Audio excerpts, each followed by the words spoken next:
Drapieżnik Homo sapiens został wyposażony w aparat słuchowy po to, by lokalizować zagrożenia. Aparat słuchowy, którego nie mógł wyłączyć, jak powiekami przesłonić oczu, wzmacniał najcichsze szelesty po to, by mógł usłyszeć nadchodzącego napastnika lub swoją przyszłą ofiarę. Etapy rozwoju ziemskiej cywilizacji, garncarstwo, udomowienie zwierząt stopniowo uniezależniało gatunek ludzki od potrzeby niebezpiecznych polowań. W ten sposób z upływem lat aparat słuchowy człowieka zaczął służyć innym zadaniom, a cisza zmieniła swoje pierwotne znaczenie. Zauważmy, że dzikie zwierzęta starają się poruszać najciszej, jak to jest możliwe, a tymczasem współczesny człowiek raczej akcentuje dźwiękiem swoje pojawienie się, zaznaczając w ten sposób swoje terytorium.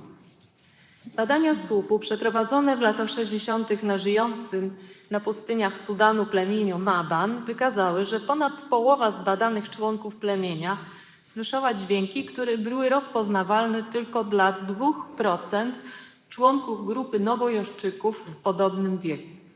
Od czasu rewolucji przemysłowej elementami otaczającego nas krajobrazu dźwiękowego stały się odgłosy skonstruowanych przez człowieka urządzeń, niepodobne do tych, jakie słyszeli nasi praprzodkowie. Ważną ich cechą jest techniczne brzmienie, ustawiczna długotrwała powtarzalność oraz nie zawsze przyjemna barwa. Projektanci towarów z wyższej półki dbają o atrakcyjność brzmienia swoich markowych produktów. Celem tzw. sound brandingu jest zwiększyć nasze pożądanie posiadania tych przedmiotów. Ale już na przykład elektryczne urządzenia codziennego użytku często wydają zbyt głośne, natrętne brzęczenia i puczenia, które mieszają się ze sobą i wraz z najbardziej chyba dokuczliwymi hałasami ruchu ulicznego oraz robót budowlanych tworzą w skali globalnej uboczny efekt naszej cywilizacji – ciemną smugę na ziemskim krajobrazie dźwiękowym. To wibrujące kontinuum jest zanieczyszczeniem, niekorzystnie oddziałującym na ekosystem i na naszą psychikę. Podobnie rzecz się ma z akustyką pomieszczeń użytkowych, do której przywiązuje się wagę tylko wtedy, gdy wymagają tego przepisy lub ma to przynieść pożądany efekt komercyjny. Stadiony sportowe projektowane są na przykład tak, by ich konstrukcja wzmacniała aplauzy publiczności i kierowała odbite fale dźwiękowe na płytę boiska. Na przykład na stadionie Death Valley, czyli stadionie uniwersyteckim w Luizjanie, zarejestrowano hałas równy 128 decybelom. Jest to głośność silnika startującego transatlantyckiego Boeinga. Ciężko przecenić to, jak wielkie znaczenie dla naszego samopoczucia ma przyjazna człowiekowi odpowiedź akustyczna pomieszczenia. Hala lotniska Ben Gurion w kształcie rotundy nie tylko jest piękna wizualnie, ale przy tym fantastycznie brzmi.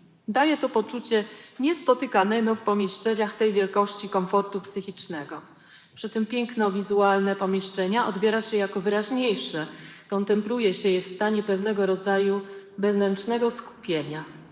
Gwar podróżnych słyszany jest w oddali niczym w plenerze, a szum wodospadu działa kojąco, budując uczucie wyciszenia. Kiedy zwiedzam współczesną galerię malarstwa, to zastanawiam się nad tym, na ile odszedł ten krajobraz dźwiękowy od tego, który słyszeli malujący swoje dzieła Da Vinci, Braque czy Picasso. Myślę o tym, czy kontemplacja ich dzieła w ciszy, na tle której jak na ekranie można by sobie wyobrazić brzmienie świata przedstawionego, nie byłaby głębszym doznaniem, albo może w towarzystwie zaprojektowanego specjalnie dźwiękowego krajobrazu, który odtwarzany przez słuchawki odcinałby mnie od dźwiękowego tła galerii. Igor Reznikow z Paryskiego Uniwersytetu wykrył, że aleolitycznym malowidłom towarzyszyły dźwięki, a może i muzyka. Są bowiem miejsca jaskini Le Portel, które szczególnie intensywnie rezonują akustycznie i tam właśnie zagęszczenie malowideł jest największe. Najprawdopodobniej są to miejsca, w których szaman używał swego głosu i instrumentów, by dźwiękiem wzmacniać ekspresję ściennych wizualnych przedstawień. Czym jest dla współczesnego człowieka cisza? Opowiadając z punktu widzenia zjawiska fizycznego, to w ziemskiej naturalnej atmosferze jest ona skutkiem braku aktywnego źródła dźwięku. Z punktu widzenia jednak percepcji otaczającego nas dźwiękowego krajobrazu, cisza prawie nigdy nie jest absolutna. Wyjątkiem jest tylko ta w komorze bezechowej. Ma ona wiele odcieni i jest jedynie pewną równowagą głośności i cichości, która według Pruchnika może stać się niezwykłym katalizatorem naszej mocy percepcyjnej. To niezwykle ważne stwierdzenie, rzucające światło na to, jak ważne jest nie tyle wygłuszanie wszelkich istniejących źródeł dźwięku, ale redukowanie tych, które są albo niekonieczne, albo szkodliwe. Dla wielu z nas, wychowanych w ciągłym otoczeniu dźwięku, w dużej mierze dźwięku śmieciowego, cisza bywa denerwująca.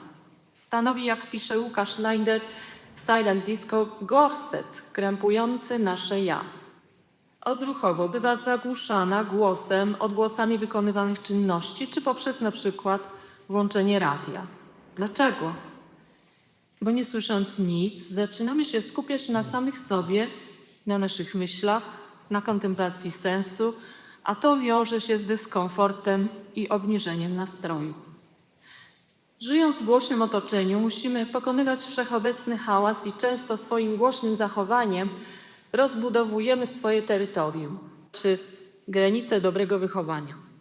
Dziś ciszy szukają tylko ci, którzy innymi metodami nie potrafią sobie poradzić z psychiką, splątaną nadmiarem obowiązków, przewlekłym stresem i nieustannym bombardowaniem bodźcami. Udają się na turnusy do klasztorów, gdzie obowiązuje reguła milczenia, poddają się tam prostym, codziennym obowiązkom, modlitwie i pozostawaniu w ciszy. W swojej książce In Pursuit of Silence Pruchnik zauważa, że dla żołnierza na wojnie i mnicha cisza jest w pewnym zakresie tym samym. Katalizatorem kontemplacji kwestii śmiertelności.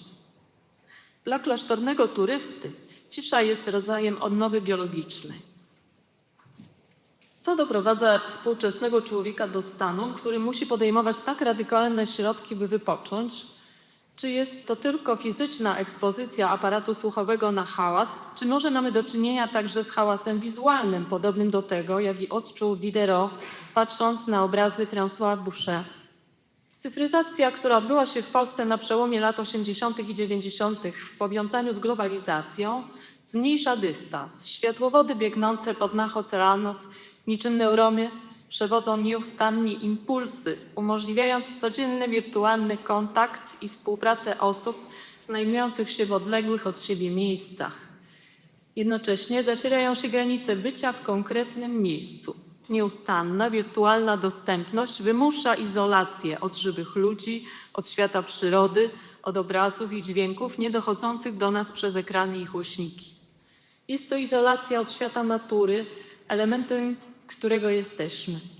My, ludzie ery cyfrowej, większość życia spędzamy w zamkniętych pomieszczeniach przepełnionych buczącą elektroniką, przez znaczną część doby zespoleni z komputerami lub urządzeniami mobilnymi. Dziś w sposób nie do końca kontrolowany atakują nas liczne strumienie elektronicznych obrazów i dźwięków, które choć coraz doskonalsze pod względem parametrów technicznych, są często po prostu niepożądane. Cechuje je także niska jakość merytoryczna, estetyczna i choć są niby realne, to jednak nieprawdziwe. Audiowizualny wizerunek wyprodukowany przez Zoom lub Teams jest ulepszony korekcją barwną, atrakcyjnym tłem, wirtualnym makijażem i jakże łatwo może przykryć sińce pod oczyma, tonację zmęczonej twarzy, niechlujny ubiór od pasa w dół czy skręconą nogę. Obowiązkowy uśmiech przykleja się właściwie sam w momencie uruchomienia kamery. Do tego dźwięk głosu przetworzony łańcuchem korektorów, kompresorów, algorytmów przeciwsprzęgowych, zmobilizowany pod względem intonacji w momencie włączenia mikrofonu.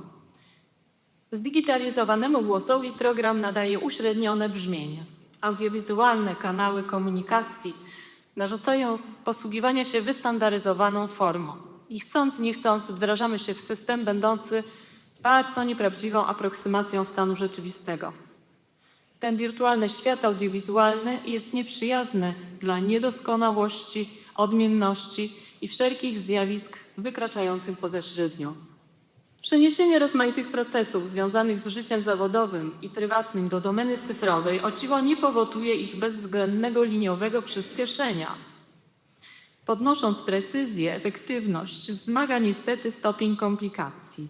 Nasza wielowątkowa aktywność, wynikająca z konieczności jednoczesnego, równie czasochłonnego opiekowania się sprawami wyższej i niższej rangi, pracy nad własnym dziełem, udzielaniem pomocy cyfrowo wykluczonym oraz licznymi interwencjami w zbiurokratyzowanych sprawach bieżących, prowadzi do rozproszenia myśli. W efekcie do obniżenia zdolności do dłuższej koncentracji, która okazuje się coraz trudniejsza. Czy koncentracja jest jeszcze niezbędna? Sądzę, że jest ona wciąż potrzebna jednostkom wrażliwym i kreatywnym, którym ciągłe zanurzenie w szumie cywilizacji zagłusza myśli. Skupienie na jednym zagadnieniu wymaga przyjaznego otoczenia, pewnego rodzaju ciszy audiowizualnej, katalizującej proces twórczy. Koncentracji przeszkadza nieustanne przerywanie zadania i przeplatanie go z innymi równie lub mniej ważnymi. Ten mało popularny w epoce analogowej, a typowy dla działania komputerów system pracy dotyka nas ludzi tak, jakbyśmy przejmowali metody działania od wymyślonych przez siebie systemów cyfrowych. Cyfryzacja spowodowała, że rozproszenie zadań stało się bardziej efektywne, bo składowe czynności trafiają do specjalistów pracujących równolegle. Tak jest szybciej i taniej. Czy jednak system rozdzielonej zdalnej pracy może zapewnić tworzonemu dziełu sztuki cechy indywidualne?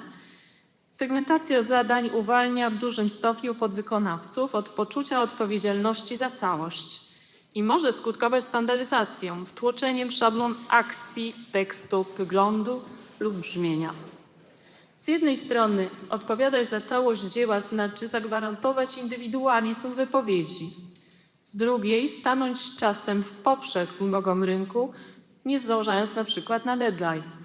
Wygrywa ekonomia i rynek, bo sztuka realizowana w domenie cyfrowej jest także produktem podlegającym jego prawom.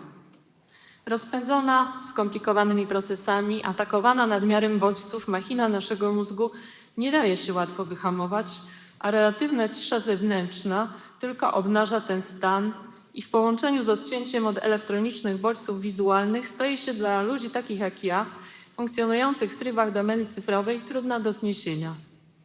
Wewnętrzny szum myśli na tle zewnętrznej ciszy dominuje nasze doznanie słuchowe. George Bouchnik, autor książki In Pursuit of Silence, udając się do klasztoru braci trapistów, w ciszy wynikającej z reguły tego zakonu, miał nadzieję znaleźć lekarstwo na szum myśli. Odosobnienie, poddanie się rygorom prostego, pozbawionego wygód życia miało być metodą osiągnięcia wewnętrznego wyciszenia, ukojenia przemęczonej nadmiarem chaotycznych bodźców psychiki i następnie pogłębionej refleksji nad samym sobą i sensem istnienia. Szukamy tego na co dzień w modlitwie, medytacji, technikach relaksacyjnych, a one wspomagane są paradoksalnie bodźcami dźwiękowymi. Współczesny człowiek, by się skoncentrować, musi uciekać się do specjalnych technik, jak na przykład te promowane na turnusach leczenia depresji, kursach jogi czy w internecie. Niektóre z nich bazują na rytmicznym, ściszonym słowie, zachęcającym do wyobrażania sobie ulubionych krajobrazów. Często towarzyszy temu akompaniament zbudowany ze struktur dźwięków, których harmonia oparta jest na prostych współbrzmieniach, forma na złotym podziale, a transowy rytm nawiązuje do tradycji rytualnych obrzędów. Te okołomuzyczne struktury, nazywane muzyką relaksacyjną, zmierzane są często z dźwiękami naturalnymi, szumem lasu, łąki, fal lub wiatru.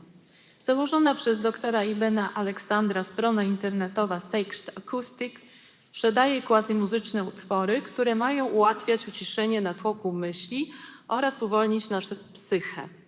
Aleksander, podobnie jak inni promotorzy słuchowego stymulowania relaksu lub hipnozy, wykorzystuje wiedzę na temat częstotliwości fal EEG i liczbę 7, której przypisuje się magiczne znaczenie. Widać tu z jednej strony powrót do źródeł, a z drugiej zastępowanie chaosu bodźcami uporządkowanymi, których podstawowym zadaniem jest odwrócenie uwagi od słyszanego wewnętrznie jozgotu myśli. Czyżby był to rodzaj poszukiwania współczesnej metody na pitagorejskie dostrojenie drgających alikwotów duszy i ciała do harmonii kosmosu? Innym fascynującym dźwiękowym antidotum na przemęczenie wewnętrznym szumem cyfrowym jest tzw. ASMR, czyli w założeniu wywołanie samoistnej odpowiedzi meridianów czuciowych. Fenomen tej popularnej w internecie metody relaksacji polega na tym, że klikając na odpowiedni link uruchamiamy audiowizualną kołysankę w wykonaniu atrakcyjnej młodej dziewczyny. Jej usypiający szept i piskiem rytmiczne pocieranie mikrofonu przypomina głaskanie. Jest to więc rodzaj zdalnej, dźwiękowej, cichej pieszczoty, która w pierwszym etapie służy wyciszaniu wewnętrznego zgiełku. Sądzę, że oczyszczając nasze otoczenie z dźwięków niekoniecznych, a także eliminując niepotrzebne bodźce audiowizualne, moglibyśmy bardziej świadomie kontrolować poziom wewnętrznego szumu i nie uciekać się do powyższych metod. W ewentualnej kontynuacji wspaniałej inicjatywy królowej ciszy Julie Barnett Rice, która w 1906 roku założyła w Nowym Jorku Society for the Suppression of Unnecessary Noise, chodziłoby o takie gospodarowanie otaczającym nas krajobrazem dźwiękowym, w którym niekonieczne czy niepotrzebnie głośne dźwięki mechaniczne i elektroakustycznie przetwarzane nie naruszałyby terytorium bliźniego oraz nie maskowały dźwięków naturalnej naszej egzystencji i tych krótkich, ale jakże potrzebnych interwałów ciszy. Są one dzisiaj bardziej niż niezbędne jednostkom z podwyższoną wrażliwością, podobnie jak miejsca i pomieszczenia, w których możliwe jest pełne skupienie i pogłębiona twórcza refleksja. Zwróćmy uwagę na to, jak trudną i ważną sprawą staje się w dobie cyfrowej higiena słuchania i obcowania z mediami cyfrowymi, o którą warto zadbać dla nas i dla naszych następców. Wizja postępującej degradacji aparatu słuchowego człowieka, który jako narząd permanentnie przesterowany zaczyna w skali populacji przedwcześnie tępieć, jest równie niepokojąca, jak i wyobrażenie o tym, że samodzielne wyciszenie natłoku myśli może stać się wkrótce niemożliwe. Myśl, z którą chciałabym Państwa dziś zostawić, to moja troska o przyszłość tego, co usłyszą nasze wnuki i prawnuki.